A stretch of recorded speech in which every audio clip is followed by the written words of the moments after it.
It was just another Friday afternoon, right before the weekend, when the ping came in. The sound startled me for a second, sharp, cold against the hum of my office. Slack. I glanced at my screen. It was from Matt, a cocky 20-something who always thought he knew better than everyone, especially me. The message was addressed to my boss, David, but it had come to me by mistake. It wasn't the first time Matt had dropped a careless message, but this one hit different. It was a forwarded thread, a PowerPoint deck attached, filled with charts and numbers. I clicked open the file, and my stomach dropped. The slides were a lie, a careful, calculated lie, aimed straight at my back.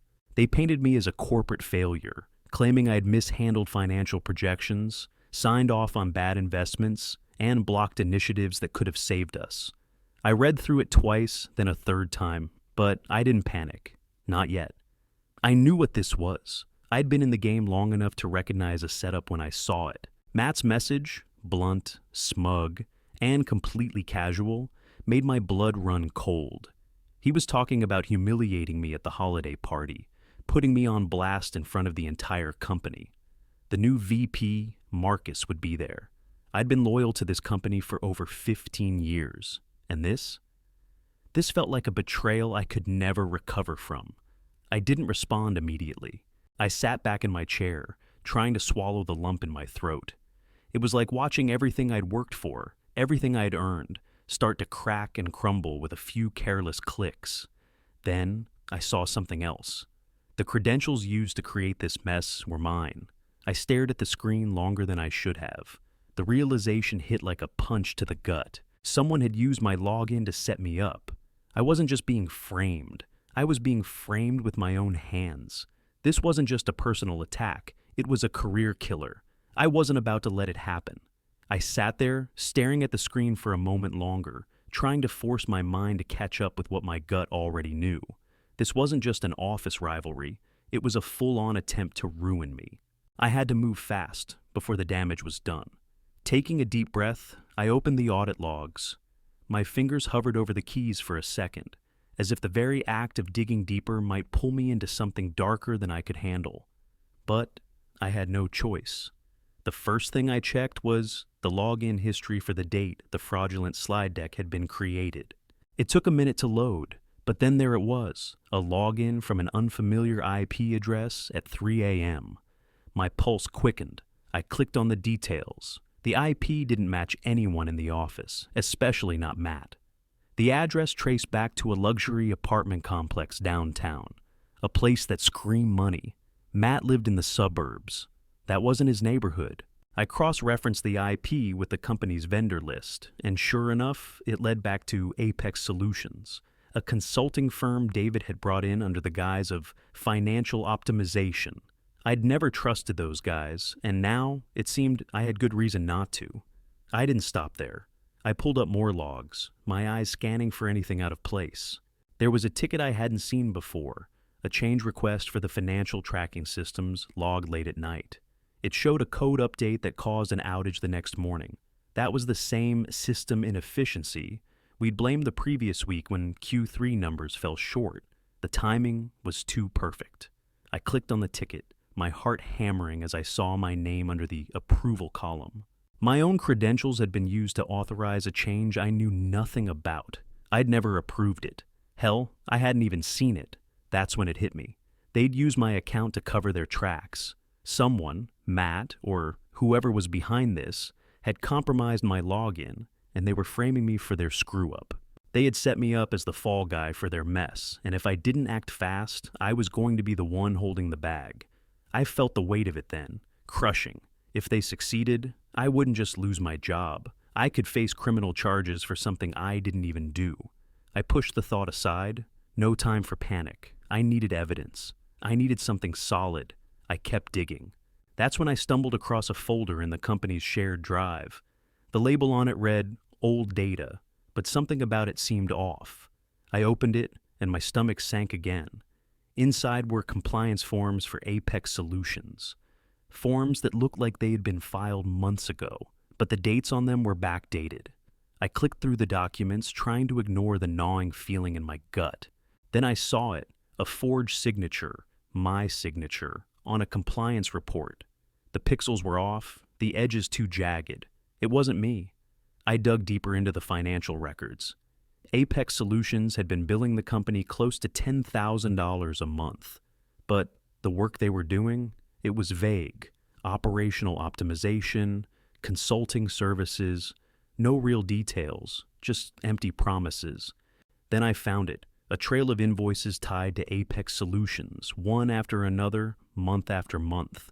But there was no record of any actual work being done. That's when it clicked. David wasn't just trying to frame me.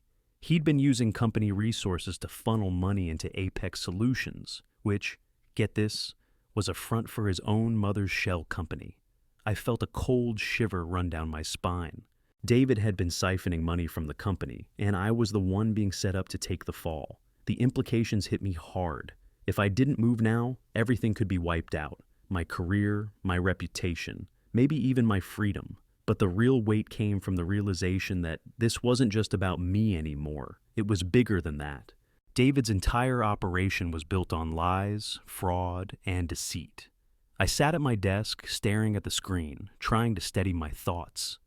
Exposing David's fraud wasn't going to be as easy as walking into HR or calling the board. No, I needed more. I needed irrefutable proof, something airtight that would force their hands before they could cover their tracks.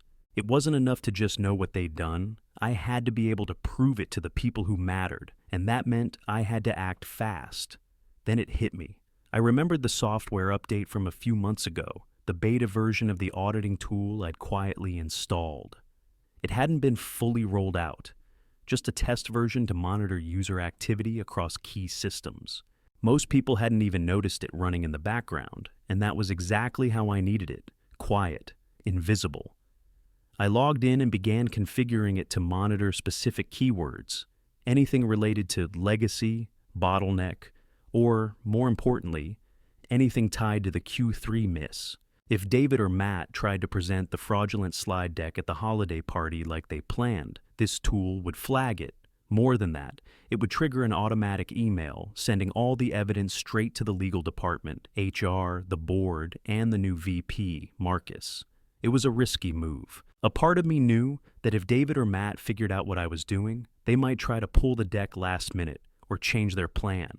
But at this point, I had to trust that I'd covered all my bases. The trap was set. I ran a quick test of the system, checking that everything was functioning properly. I typed in a test keyword, bottleneck, and watched the system's reaction. It flagged the word, then sent an email just like I'd planned. I checked the inbox, and sure enough, the email had gone through. It was perfect. My fingers hovered over the keyboard one last time, running the script to make sure all the logs were backed up and secure. I double-checked the audit trail. Nothing had been tampered with. The system was ready. I leaned back in my chair and exhaled slowly. There was a strange calmness settling in my chest. I had done everything I could to prepare. Now, it was out of my hands. The holiday party would be the moment of truth. If David and Matt took the bait, the game would be over before they even realized it. But then something nagged at the back of my mind. What if Matt had caught wind of what I was doing? He wasn't exactly the sharpest tool in the shed, but he'd been getting closer to David recently. If he knew I was onto them, he might try to make changes, tweak the presentation, remove the keywords, cover up the tracks just enough to slip past the system. My pulse quickened. I'd have to watch them, keep a close eye on any last-minute changes. If Matt was going to screw up my plan, he'd do it at the last second. I couldn't afford to let my guard down. Not yet. Not when I was so close to ending this. I walked into the hotel ballroom, the noise of clinking glasses and low conversation filling the air. The room was decked out for the holidays, sparkling lights, fancy decorations, and too much fake cheer. Executives milled around, chatting like everything was fine. I didn't belong in the middle of it, though. My focus was razor sharp, locked in on one thing, watching David and Matt's plan come crashing down. David was working the room, charm on full display, shaking hands and making small talk with anyone who would listen. His smile was too bright, too rehearsed. I stayed on the edge, leaning against a pillar, blending into the shadows. I didn't need to be part of the festivities. I wasn't here to mingle. I was here to watch the show. The lights dimmed and the crowd shifted toward the stage. David took his spot, straightening his tie and flashing a grin. I couldn't help but notice how his confidence filled the space, how he acted like he was untouchable. It made me sick. He launched into his speech, talking about the company's challenges, the old standbys, legacy systems, and bottlenecks in the pipeline. He hit all the right notes, like he was reading from a playbook on how to make people believe he had a clue. Then came the moment. The screen behind him flickered to life. The PowerPoint slides, his slides, started rolling. The fake numbers, the carefully crafted lies about me. Everything was there, just like we'd rehearsed, all neatly packaged for the public execution. He started talking about how I had mishandled the financial projections, how I'd blocked company initiatives. The crowd was quiet, too quiet. They were buying it, and my stomach twisted. And then, just as he was about to say my name, just as he was about to lay the blame at my feet, the screen went black. A collective gasp. The IT team scrambled behind the curtains, clicking frantically at their laptops, trying to fix the glitch. The crowd murmured in confusion. I saw Matt's face from the corner of my eye. He looked nervous, trying to keep his cool, but there was a flicker of panic in his eyes. I watched the chaos unfold, letting it ride for just a few seconds longer. I wanted them to sweat. The screen flickered again, and then, without warning, a white text box appeared. System audit triggered. Unauthorized data manipulation detected. Report sent to Legal Compliance Office of the VP. Please stand by. The room went dead silent. The IT team froze, their hands in the air like they had no clue what had just happened. People started checking their phones. It didn't take long for the first couple of messages to go through. Legal, HR, the VP, my evidence was on its way. David's face drained of color. His jaw tightened, but he didn't move. He couldn't. There was nothing he could do now. The truth was out. The lies he'd carefully woven over the past few weeks were exposed in real time for everyone to see. Matt shifted on his feet, sweating, his hand instinctively going for his phone, but he didn't have time to make a move. He was caught. We all were. The murmurs started, the crowd's attention shifting from the screen to the two of them, then back to the screen, trying to make sense of what they were seeing. The message had done its job. It was impossible to ignore. People started whispering, some walking toward the back, others standing still, waiting for the fallout. David swallowed hard, looking out at the stunned crowd, the weight of his entire scheme crashing down on him in front of everyone. His facade of control shattered in an instant. I stayed back, out of sight, letting the legal department and HR take over. There was no need for me to get involved directly. The system had done the work for me. As the crowd buzzed with confusion, I felt a strange sense of calm. I had watched them try to destroy me, and now I was watching them destroy themselves. I stayed at the back of the room, hidden in the shadows, watching as the chaos unfolded. The legal team was scrambling, people whispering, pulling out their phones, trying to make sense of what had just happened. Some heads turned, some brows furrowed, but no one knew what to do first. The truth was out there, hanging in the air like a cloud ready to burst. And I wasn't about to step in. I didn't need to. The system had done its job. David's smug confidence, the one he'd worn like armor all night, evaporated right before my eyes. His phone started ringing off the hook, but I could hear his voice cracking as he tried to cover it up. The smooth talker, the charming executive who always seemed to have everything under control, was floundering now. And I couldn't help but feel a twisted sense of satisfaction watching him scramble. Matt, on the other hand, was a mess. I could see him shifting on his feet, his face red, visibly sweating. He was trying to explain himself to the new VP, Marcus, but it was clear he was out of his depth. Matt was in way over his head, and he knew it. He stammered, his words jumbled as he tried to make sense of everything crashing down around him. This wasn't the game he thought he was playing, and it was obvious he had no idea how to get out of it. From where I stood, I could feel the tension in the room thickening, but I didn't move. I didn't need to gloat. I didn't want to. Watching them suffocate in their own lies was enough for me. There was nothing more I needed to do. The evidence was already out there. The legal department had it. HR had it. Marcus had it. David saw me from across the room, his eyes narrowing. He didn't come right away. He let the chaos continue for a few more minutes, but it was only a matter of time. Finally, he made his way toward me, his jaw tight, his steps quick and purposeful. "You have no idea what you've just done," he said, his voice shaking with something between anger and fear. "You're finished." For a second, I could almost see him trying to hold on to whatever power he had left, but the reality was setting in. It was over for him, and for Matt. Their careers? Ruined. I didn't flinch. I didn't need to. I'd been in this position before, the target of lies and manipulation. This time, though, the tables were turned. I could feel the weight of their defeat as it hung in the air, heavy and undeniable. "Is that so?" I said, my voice steady. I kept my eyes on him, watching the sweat bead on his forehead. "Because from where I'm standing, you're the one who's finished, David." He didn't respond right away, his face twisting with a mix of rage and disbelief. But I could see it in his eyes. He knew it was over. The evidence was locked down, the truth exposed. David might have thought he could manipulate the system, play people against each other, but now the system had turned on him. The legal team had the proof, and it was all I needed to know. His career was done. Whatever tricks he thought he could pull, whatever lies he still hoped to spin, it was too late. As he stood there, trying to figure out how to salvage what was left of his crumbling empire, I couldn't help but think about the quiet calm that had settled over me. This was the moment where everything changed, where the game ended. David tried to make one last move, but it was a feeble attempt, like grasping at straws. His threats no longer had weight. The legal team was already locking down the evidence, securing the files.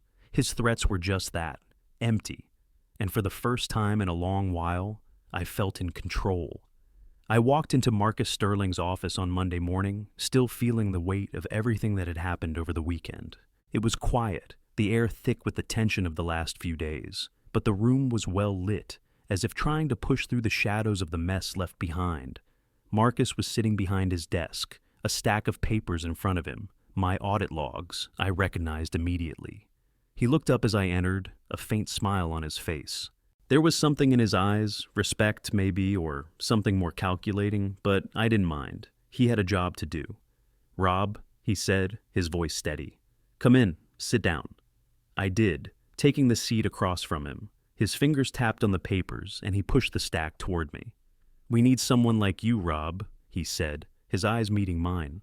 "Someone who actually understands how to keep this company on track. You're now the director of internal controls." I blinked, the words sinking in a little slower than they should have. Director of internal controls. It felt almost surreal, like some kind of fantasy that I couldn't quite wrap my head around. He didn't stop there. "The title comes with a significant raise, obviously, and you'll have the authority to rebuild the financial department from the ground up. You'll be in charge of the new audit program."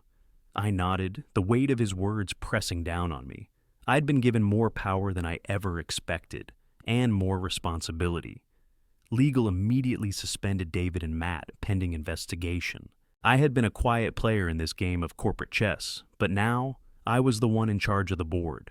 I stood up and shook Marcus's hand, not knowing what to say at first. He smiled, as if he was happy to have me on his side.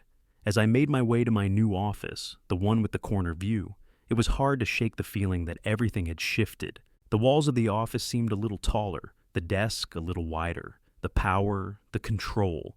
It was mine now, and there was a strange calm that came with it. I sat down at my desk and looked out the window. The city stretched out below me, the familiar hum of life just outside my reach. Everything had changed in the last week, and I wasn't sure what to make of it. Sure, I had won, but at what cost?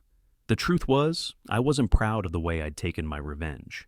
The whole thing had felt dirty at times, like I'd been playing in a game that wasn't mine to win.